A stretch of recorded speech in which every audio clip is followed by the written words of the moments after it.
महाराज जी, भगवत मार्ग बहुत मीठा लग रहा है। इस मार्ग पर हमने धीरे धीरे सात्विक भोजन शुरू पहली कर बात तो हम धन्यवाद देते हैं जो आपको मीठा लग रहा है। लेकिन भगवत मार्ग सबको कड़ुआ लगता है। प्रारंभ यत तज्ञ विस्मयु परिणामे अमृतोपमम, ये थोड़ा प्रारंभ में विषवत मार्ग लगता है और विषयों का प्रारंभ में अमृतवत लगता है, तो परिणामे विस्मयु। पहली बात तो धन्यवाद कि आपको ये मीठा लगने लगा, ये बहुत बढ़िया बात है जी। महाराज जी, इस मार्ग पर हमने धीरे धीरे सात्विक भोजन शुरू कर दिया है और हमारा व्यवहार भी बदलने लगा है और हमारे हर कार्य पूरे हो रहे हैं और लोगों से अच्छे संबंध बन रहे हैं। मगर हम इस मार्ग में जब एक सैनिक हैं होने के नाते कभी कभी हमारे अच्छे व्यवहार का नाम नाजायज फायदा भी उठाया जाता है, पर हम प्रभु से विश्वास करके हर चीज सह लेते हैं। महाराज जी, पहली बात तो ये है कि हमारा अच्छा व्यवहार किसी से धन्यवाद लेने के लिए नहीं होना चाहिए, तभी वो अच्छा होगा। हमारा अच्छा व्यवहार भगवान की प्रसन्नता के लिए होना। हमने आपसे अच्छा व्यवहार किया, अब ये हमारा कर्म भगवान को समर्पित है। आप हमको गाली दो, लेकिन कल फिर मिलोगे, हम आपसे अच्छा व्यवहार करेंगे।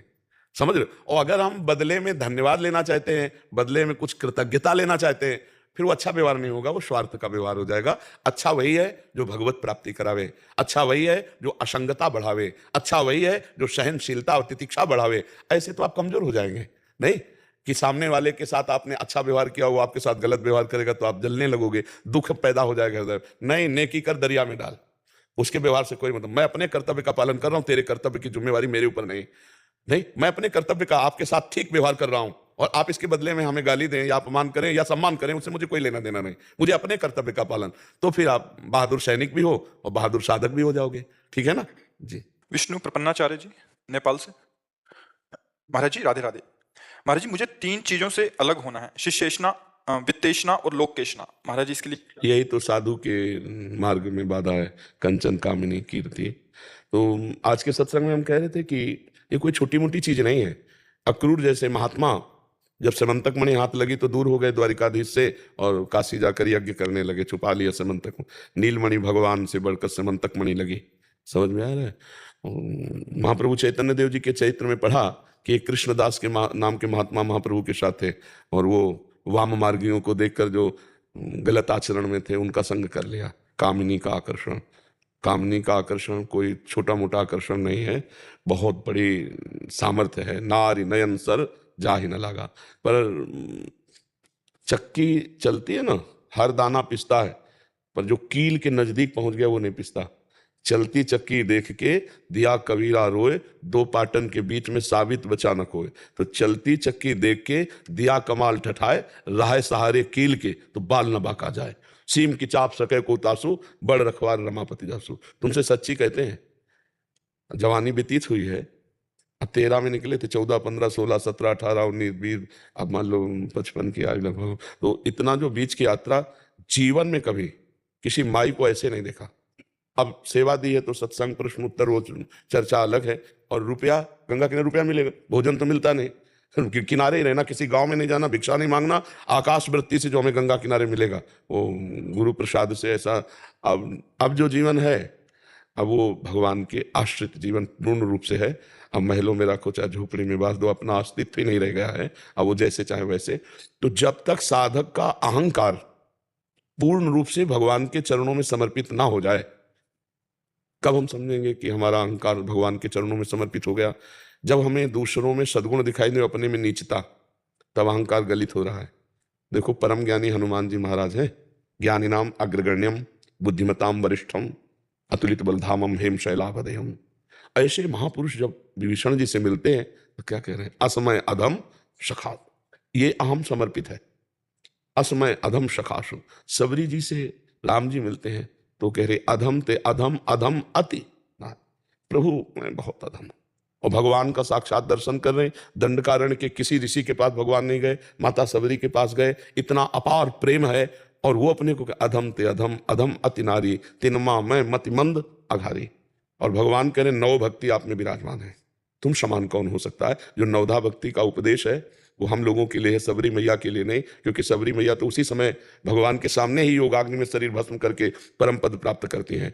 तो जब हमें दूसरों में सद्गुण दिखाई दे और अपने में दोष दिखाई दे तो अहंकार, और जब हमें दूसरों में दोष दिखाई दे अपने में सद्गुण तो अहंकार बढ़ा हुआ है। ये अहम ही भोगता है, अहम ही करता है। अहंकार विमूढ़ आत्मा करता हमिति मन्यते, तब तक अटैक होगा।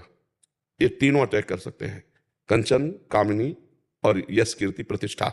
जो पुत्रेषणा, वित्तेषणा और लोकेषणा शास्त्रीय शब्दों में कहे जाते हैं। अहम पर इसका अटैक होता है।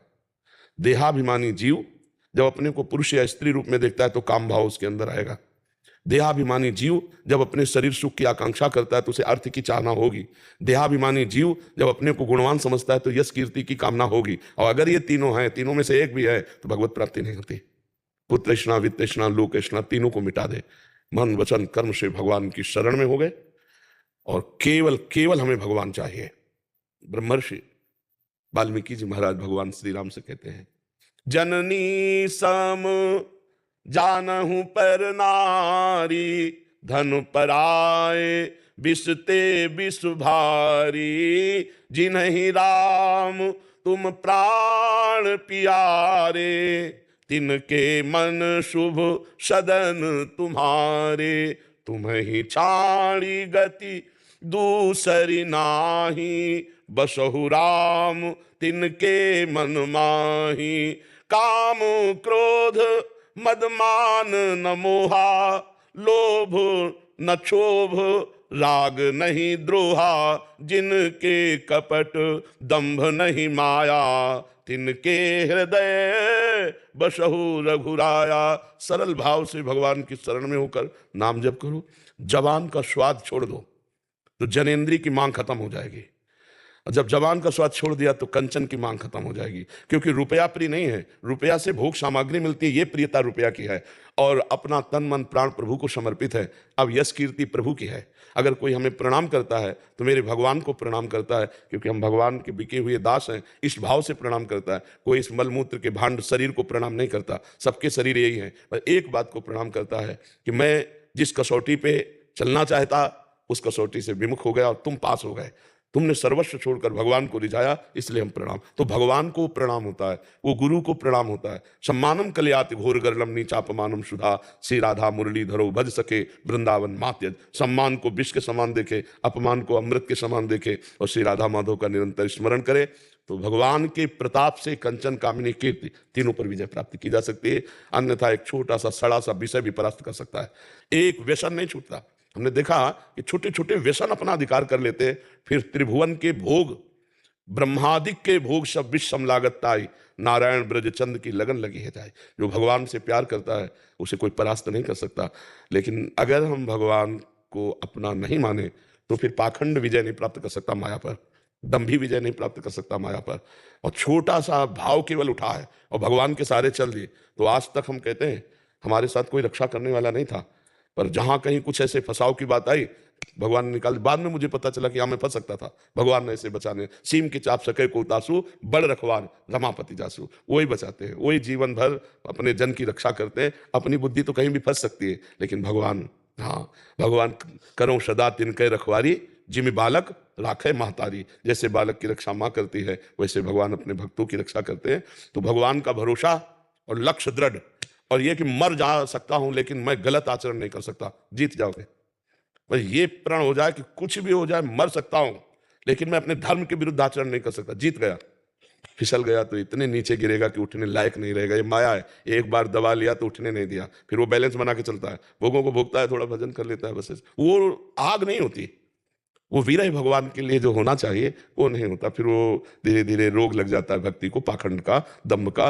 वो फिर बस ऐसे ही अर्थ प्राप्ति करना, खाना पीना, मौज मस्ती खूब, ऐसे नहीं खान पान ते भावे है, नहीं कोमल वसन सुहावे, सब विषय लगे ते खा रहा है, हरि आशिक का मग्नारा है। जैसे चाहो वैसे रखो, पर बस आप मुझे मिलो, आप चाहिए। बड़ा कष्ट में जीवन व्यतीत करते करते तब कहीं जाकर शरीर राग छूटता है।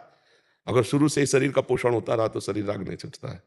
बहुत बहुत भगवान की कृपा है। जो भगवान के मार्ग में चाहे गृहस्थ हो चाहे विरक्त, जो माया से समय को खींचकर भगवान के सुमिरन में लगाते हैं वो अत्यंत कृपा पात्र हैं। नहीं तो भगवती माया का ऐसा प्रभाव है, इस संसार को सत्य मानकर, भोगों को सत्य मानकर, पद प्रतिष्ठा को सत्य मानकर हम भगवान को भूल जाते हैं। न शरीर रहेगा, न पद रहेगा, न रुपया रहेगा, लाखों बार पढ़ाई पढ़ी है, न पढ़ाई रहेगी। अगर एक बार राम कहा है तो त्रिकाल में कभी नष्ट नहीं होगा। एक बार कृष्ण कहा, एक बार हरि कहा, वो आपको उन्नति देगा, वो आपको कहीं ना कहीं भक्तों का सानिध्य दिला करके भगवत भक्ति का प्रादुर्भाव करेगा। इसलिए वो बड़े धन्यवाद के पात्र हैं जो भगवान के मार्ग में अंदर से चलते हैं। ये यात्रा अंदर की है, बाहर से तो जो भी आरती पूजा ये तो सब क्रियाएं हैं, अंदर की बात, ये बात अंदर की है। यात्रा ये अंतर के, अध्यात्म कहते हैं ना इसे, ये अंतर यात्रा है। अंतर में घुस जाओ। अभी तो सब बाहर खेल खेल रहे हैं, खिलौनों में। संगम त्यजेत मिथुन वृत्तिनाम मुमुक्षु सर्वात्मना न विसृजेत बहिरिंद्रियाणि एकश्चरन् लाश्चित्त मनन्ते से युंजीत तद्वृत्तिषु साधुश्चेत प्रसंगा। सौभरी जी का श्लोक है। मछली को देखकर मैथुन करते हुए लगा इसमें सुख है, तो मानधाता की 50 पुत्रियों से ब्याह किया था, राजा चक्रवर्ती सम्राट मानधाता।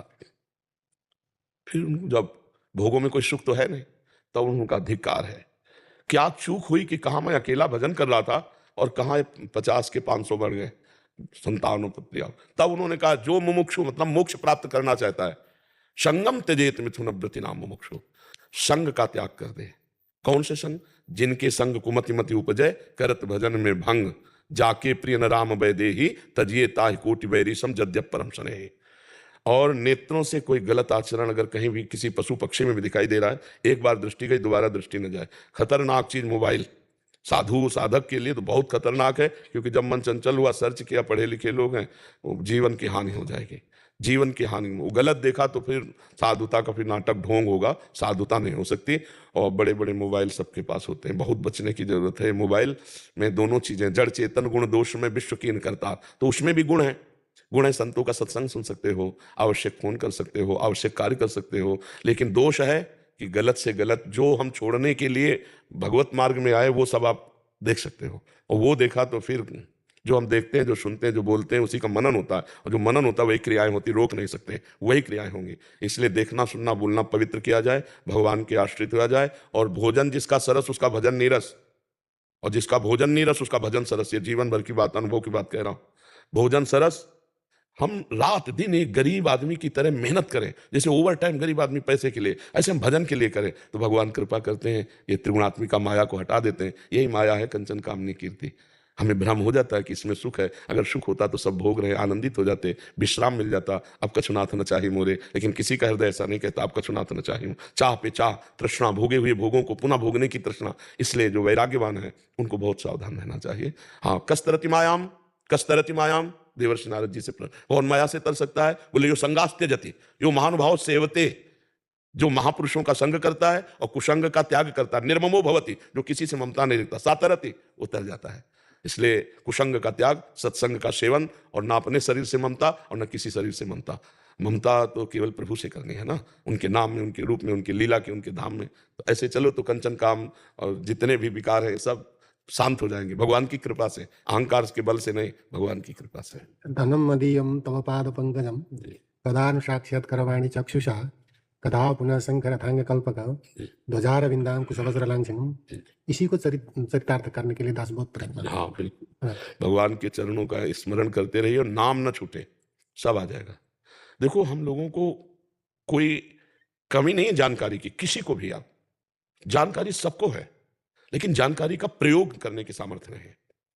जानकारी आप, हम कहते हैं गांव के आदमी से सुन लो, संसार नाशवान है, यहाँ कुछ टिकने वाला नहीं, कोई कुछ ले नहीं जाएगा, और सब कोई जानता है। जब 100 लेके जाते हैं राम नाम सत्य है, देखो सत्य का ज्ञान है उनको, कह रहे राम नाम सत्य है। और जब परिवार के रोते हैं तो समझाते हैं बैठकर, अरे भाई का आवाज हो गया कल, सबको जाना। लेकिन वो जानकारी उनकी जानकारी नहीं है, उस जानकारी का प्रयोग नहीं, तो जानकारी किस काम के?